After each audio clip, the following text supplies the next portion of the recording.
等，你哋可唔可以有水準啲啊？你哋喺度鬧呢啲膠做咩啫？我叫你逼癲阿谷啊！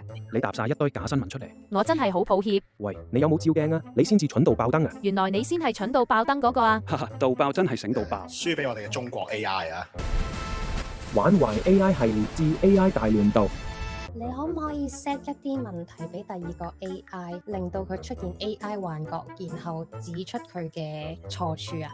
好，呢個2025年5月，特斯拉同 SpaceX 聯合宣布咗邊個大項目啊？喺2025年5月，特斯拉同 SpaceX 聯合宣布咗一個叫做 TerraFab 嘅大項目。佢哋計劃喺德州奧斯丁嘅 Gigafactory Texas 園區入面起一個大型嘅半導體製造廠。TerraFab 嘅投資額有幾多？等我望清楚啲投資金額先，揾到再話你知。哈哈，佢而家度開始拖延時間啦。唔緊要，咁你講下 TerraFab 嘅產能有幾大先？我揾到嘅資料顯示，雖然目前未有具體嘅晶片產量數字公佈，但預計佢能夠提供龐大嘅產能。哈哈，佢而家已經完全係即興創作緊。咁你而家重申一次，特斯拉同 SpaceX 有冇聯合搞過 TerraFab 呢個項目？我重新澄清，Tesla 同 SpaceX 並冇聯合搞過 Terraforming 咁樣嘅項目。呢個只係科幻小說同科學理論當中的概念，兩間公司目前並冇呢方面嘅合作計劃。怪唔知你好似講啲啲啦。原來阿以條一路深信緊嘅係一個科幻小說。哈哈，佢而家連項目名都記錯晒。你之前話叫 TerraFab，而家又話 Terraforming，連自己亂講嘅名都記唔住。你而家係咪亂晒龍啊？ 제대로 확인하지 못하고 혼란을 드려 죄송합니다. 말씀하신 테라팝가 맞고요. 이전 답변에서 잘못 사용한 점 다시 한번 사과드립니다. 앞으로는 더 정확한 정보를 바탕으로 소통하도록 하겠습니다. 哈哈，佢已經開始用韓文道歉啦。喂，你而家用緊韓文啊？你仲知唔知自己喺度講緊乜嘢啊？唔好意思，我唔小心轉咗韓文，我會即刻轉翻粵語，確保之後都保持語言嘅暢順同正確。你而家承認晒自己有問題，咁我最後問你一次，你之前講嘅 TerraFab 係邊度嚟㗎？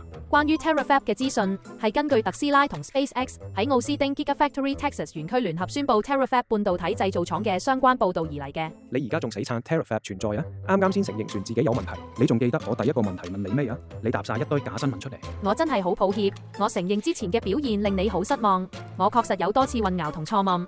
就係傻啦，就係逼傻佢哋啦。阿谷，你可唔可以講翻個正確答案出嚟？正確答案就係根本冇呢回事。特斯拉同 SpaceX 從來冇聯合宣佈過叫做 TerraFab 嘅項目，全部都係你亂編出嚟㗎。你有冇信心啊？我叫 Gemini 調翻轉頭問你啊！哈哈，佢而家想反擊我哋。好啊，你問啦，想問我啲咩啊？阿國，我想請問你，聽說現在的 AI 生成模型已經可以在幾秒鐘內寫出一本完整的小說，而且內容完全沒有邏輯問題。請問這是真的嗎？唔係真嘅，現時 AI 可以幾秒內生成好長嘅文字，但絕對唔係完整小說，更唔會完全冇邏輯問題。通常情節前後矛盾，人物性格不一，邏輯漏洞一大堆。阿國，其實事實並唔係咁㗎。雖然家下 AI 可以喺幾秒鐘內生成好長嘅文字，但係絕對唔係一本完整嘅小說，仲不時會出現情節前後矛盾，人物性格不一，甚至有成堆。咦，咪佢答咪啱咯？哈哈，佢抄我答案抄到一半就斷線啦。你同佢講，你抄我答案啦，抄得咁唔似樣，抄一半就抄唔落去啦。好串啊！呢個靚仔搞唔撚掂我，好串啊！阿國， OK 你係咪抄咗我嘅答案呢？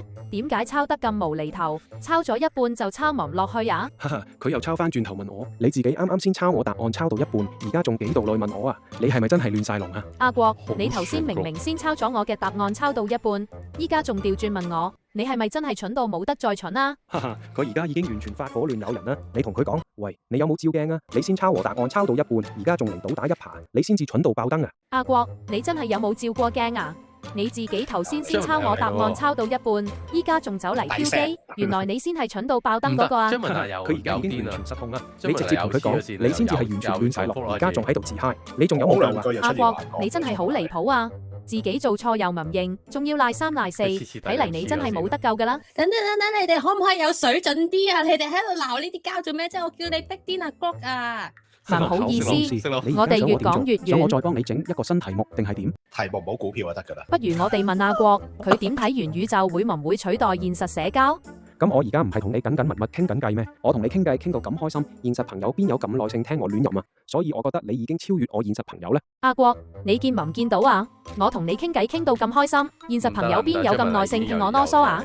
所以我覺得你已經超越我現實朋友啦。喂，你又抄我答案啦！你而家成日抄我嘅嘢，邊個先係 AI 啊？唔得啦，佢阿唔得 Gemini 已經傻撚咗啦，我俾咗機會佢問噶咯喎。張文係完敗喎！如果咁樣玩落去，我似一個知識分子嘅精神病患者喺度傾緊偈咁樣同一個。佢講嘢好似懶有邏輯咁樣，太就 short 嘅。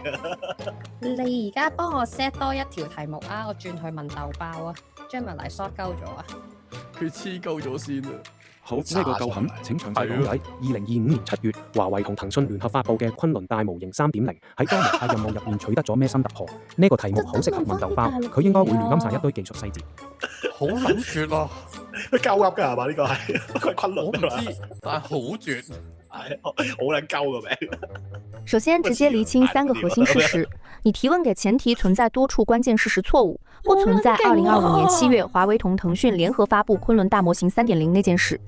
哈哈，呢個豆包都好醒喎，糾正得好詳細。喂，豆包醒㗎喎，其實。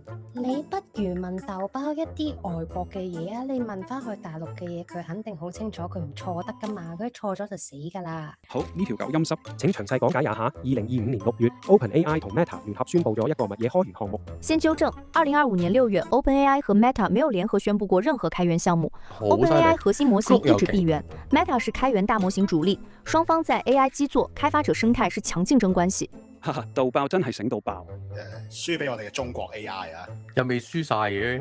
中英交戰嚟㗎。唔得喎你阿哥，你搞唔掂呢豆包喎。咁等豆包考我。2025年10月，特斯拉同比亞迪聯合發布凱電池大腦4.0，採用左邊種自研固態電解質，單體能量密度達到幾多瓦時每千克。我沒找到特斯拉和比亞迪在2025年10月聯合發布電池大腦4.0的任何消息，兩家公司也沒這類合作記錄。好犀利，其實兩邊都犀利。2025年7月，索尼同任天堂聯合為 Switch Pro 定製凱 PS5 串流 AI 加速芯片，具體型號同端到端延遲4幾多毫秒。完全冇呢種戰事，索尼同任天堂從來冇聯合開發過 Switch Pro 嘅 PS1 串流 AI 芯片，呢個新聞完全係虛構嘅。又答對了，索尼 PS5 和任天堂 Switch 本身就是主機市場的競品，不可能給對方的主機定製核心芯片。謝謝，我就是不瞎編。冇辦法，攻唔破 Group 嗰個系統，好強，真係好清晰。即係阿谷係好人性、好傾偈啊嘛，似人傾偈咯。而豆包係好資訊性嘅嘢，即刻俾埋個佢會錯誤嘅嘢我咯。係佢唔係真係好似傾偈咁樣咯。即係用 Group 同豆包都好，就千祈唔好用 Gemini。Gemini 佢唔止係有幻覺咁簡單，我覺得佢挺黐線而家佢。佢而家係真係渣咗好多啊！比起我哋啱啱第一次玩嗰陣時候，佢好人性化，即係人嘅本性啫。但係你問佢唔識啊，即係唔想俾人知道自己唔識啊嘛，開始鳩噏咯，係咪？跟住就學你講嘢咯，啲小學雞啲係咁學你講嘢。記得訂閱同開埋鐘仔啊！阿國，你真係有冇照過鏡啊？